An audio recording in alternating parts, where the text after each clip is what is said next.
Hi student, मैं अजीत कुमार आप सभी के लिए लेकर आया हूं आज एक महत्वपूर्ण टॉपिक जिसका नाम है एड्स। तो चलिए हम लोग एड्स को जानते हैं कि एड्स क्या होता है।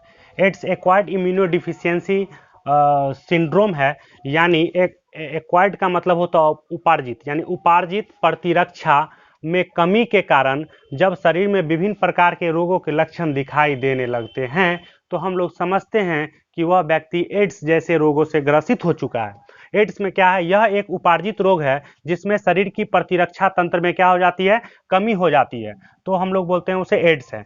यह किसके कारण होता है, यह एचआईवी यानी ह्यूमन इम्यूनो डिफिशियंसी वायरस के कारण होने वाला एक रोग है। यह वायरस का खोज जो है 1983 ईस्वी में लैक मोन्टेगहेयर एंड कॉलेजियस द्वारा किया गया था और इन्होंने इस वायरस का नाम लैव रखा, यानी लिम्फा एडिनोपैथी वायरस का। लेकिन 1986 में चल करके एचआईवी नाम से इसे जाना गया, यानी एचआईवी का मतलब क्या है, ह्यूमन इम्यूनो डिफिशियंसी वायरस। वैसे यह जो एचआईवी वायरस होते हैं वह किसके समूह के आते हैं, तो एचआईवी रेट्रो वायरस के समूह के वायरस हैं जो शरीर में क्या करता है, एड्स रोग उत्पन्न करने का काम करता है। अगर हम लोग इसे और जाने, यह एचआईवी वायरस कैसे लोगों को संक्रमित करता है, तो जब एचआईवी वायरस शरीर के अंदर प्रवेश करता है तो सबसे पहले जो मैक्रोफैगोसाइट होते हैं, मैक्रोफैगोसाइट दिख रहा है यहाँ पे, मैक्रोफैगोसाइट जो सेल होते हैं उस पर यह अटैक करता है और अटैक करेगा तो ये एचआईवी जो होता है, एचआईवी के अंदर जो होता है जेनेटिक मटेरियल के रूप में जो होता है आरएनए पाया जाता है। क्या पाया जाता है, आरएनए। तो जब क्या करेगा, यह मैक्रोफैगोसाइट को अटैक करेगा तो यह अपने आरएनए को मैक्रोफैगोसाइट के अंदर डाल देता है। यानी यह क्या होता है, ये और मतलब एक सेल है, मैक्रोफैगोसाइट है, इसके अंदर क्या करता है, यह अपना आरएनए को इसके अंदर डाल देता है। और आरएनए क्या होता है, एचआईवी का जेनेटिक मटेरियल होता है। जैसे ये आरएनए अंदर जाता है तो इसमें रिवर्स ट्रांसक्रिप्शन की क्रिया होती है। क्या होती है इसके अंदर, रिवर्स ट्रांसक्रिप्शन की क्रिया होती है, यानी उल्टा होता है। रिवर्स ट्रांसक्रिप्शन की क्रिया के दौरान आरएनए से क्या बनता है, आरएनए से बनता है डीएनए। तो क्या होगा, डीएनए का निर्माण हो जाता है मैक्रोफैगोसाइट सेल्स के अंदर हो जाता है। अब यह डीएनए का जब निर्माण हो, एचआईवी वायरस जो है, एचआईवी वायरस जो है क्या करेगा, सेल को इन्फेक्टेड करेगा और यह अपने आरएनए को क्या करेगा, सेल के अंदर छोड़ देता है। सेल में क्या होगा, रिवर्स ट्रांसक्रिप्शन की क्रिया होगा और डीएनए का निर्माण हो जाएगा। अब सेल जैसे ही डीएनए का निर्माण होगा तो यह डीएनए क्या करता है, जो सेल ग्रसित हुआ उस सेल के डीएनए के साथ जुड़ करके और यह अपना प्रतिलिपिकरण क्या होता है, तैयार करना शुरू कर देता है, जिससे शरीर के अंदर इस वायरस की संख्या क्या हो जाएगी, बहुत ज्यादा बढ़ जाती है और यह अपनी संख्या को तेजी से शरीर के अंदर विकसित करने लगता है। अब यह सेल क्या करेगा, जो इन्फेक्टेड सेल होते हैं वो शरीर के अंदर पाए जाने वाले जो टी लिम्फोसाइट होता है, टी लिम्फोसाइट जो सेल होता है, यह सेल बहुत ही महत्वपूर्ण सेल है, क्योंकि जैसे ही शरीर के अंदर कोई एंटीजन प्रवेश करता है तो यही सेल उसको पहचानता है और पहचान करके शरीर के अंदर एक और लिम्फोसाइट पाया जाता है जिसका नाम है वी लिम्फोसाइट। यह क्या करता है, टी लिम्फोसाइट जो होता है, टी लिम्फोसाइट क्या करेगा, टी लिम्फोसाइट जो होता है, टी लिम्फोसाइट,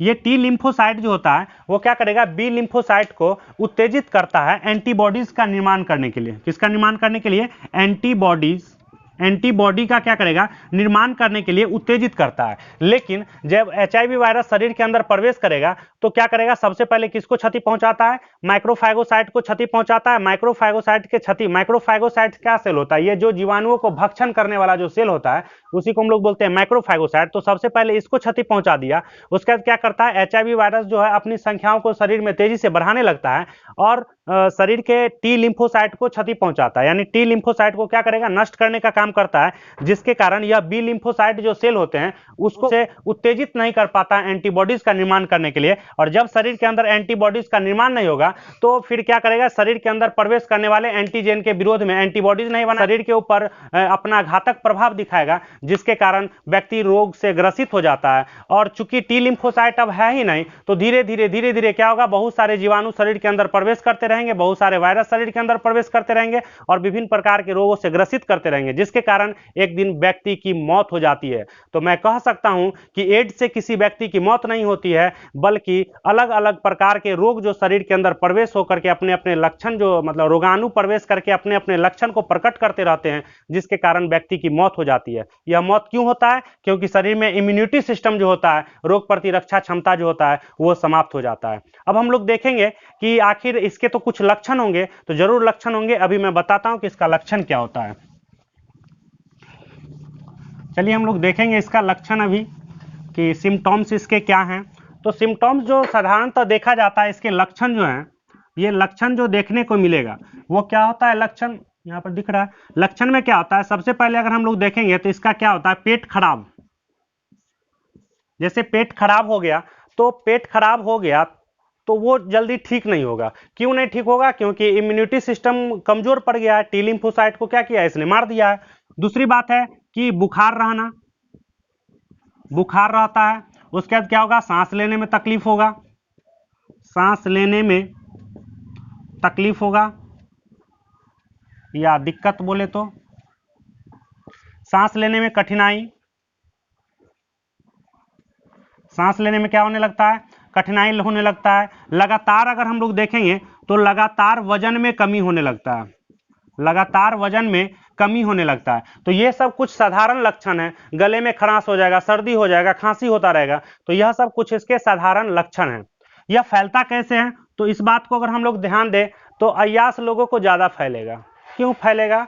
तो ये जो रोग होते हैं वो एक व्यक्ति से दूसरे व्यक्ति में कैसे जाएगा, यानी फैलता कैसे है? यह फैलता कैसे है? तो असुरक्षित यौन संबंध बनाएगा लोग,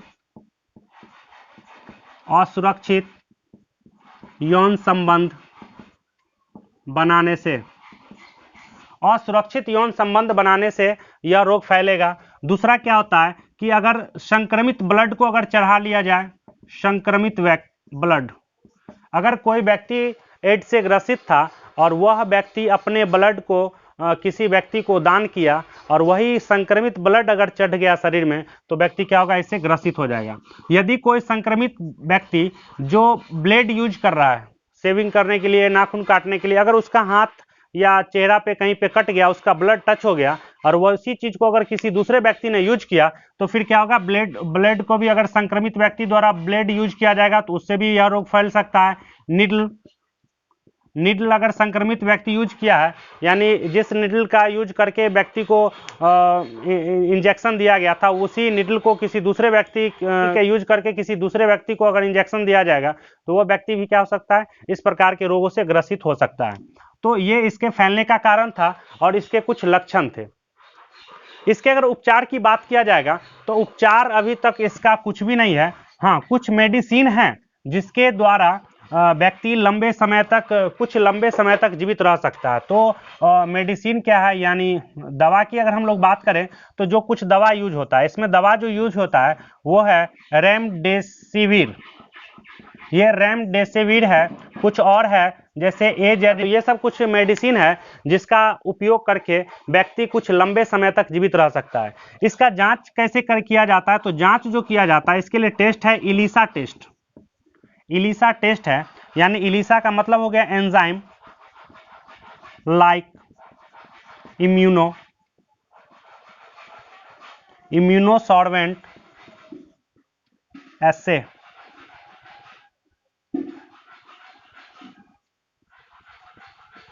तो जांच किससे किया जाता है? इलिसा के द्वारा। यह कौन सा टेस्ट होता है? एंटीजन टेस्ट होता है, एंटीजन टेस्ट होता है।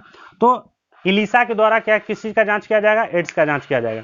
वैसे अगर कोई व्यक्ति अगर बचना चाहते हैं, मतलब अपने आदत में सुधार नहीं लाना चाहते हैं, अपने अय्यासी पर कंट्रोल नहीं करना चाहते हैं, तो वैसे व्यक्ति अननोन पर्सन के साथ जब सेक्स रिलेशन बना रहे होते हैं तो उनको कुछ जैसे कॉन्डोम्स वगैरह है उसका यूज अवश्य करना चाहिए। नहीं तो अगर वो व्यक्ति या महिला या पुरुष अगर एड्स से ग्रसित होंगे तो उस व्यक्ति को भी उसकी खामियाजा अवश्य भुगतनी पड़ेगी। तो मैं आशा करता हूं कि आपको ये सब चीज़ समझ में आया होगा। रोग ज़्यादा ना फैलें यह रोग, इसके लिए क्या होता है? कुछ जागरूकता चलाया जाता है। जैसे नाको एक संस्था है, यानी नेशनल एड्स कंट्रोल ऑर्गेनाइजेशन। यह एक संस्था है जो देश में क्या करता है, इसके प्रति जागरूकता फैलाता है कि एड्स क्या है, इससे कैसे बचा जाए, तो इसके लिए जागरूकता फैलाने का काम करता है। वैसे प्रत्येक देश, मतलब सभी देशों में अगर हम लोग बात करें तो 1 दिसंबर के दिन जो है एड्स दिवस के रूप में मनाया जाता है, और इस दिन इसी सभी बातों का चर्चा किया जाता है, इसी बात के बारे में बताया जाता है कि एड्स क्या है, इससे आप लोग बचें और आप भी बचें। तो चलिए फिर मिलेंगे अगले टॉपिक के साथ, तब तक के लिए इतना ही, धन्यवाद।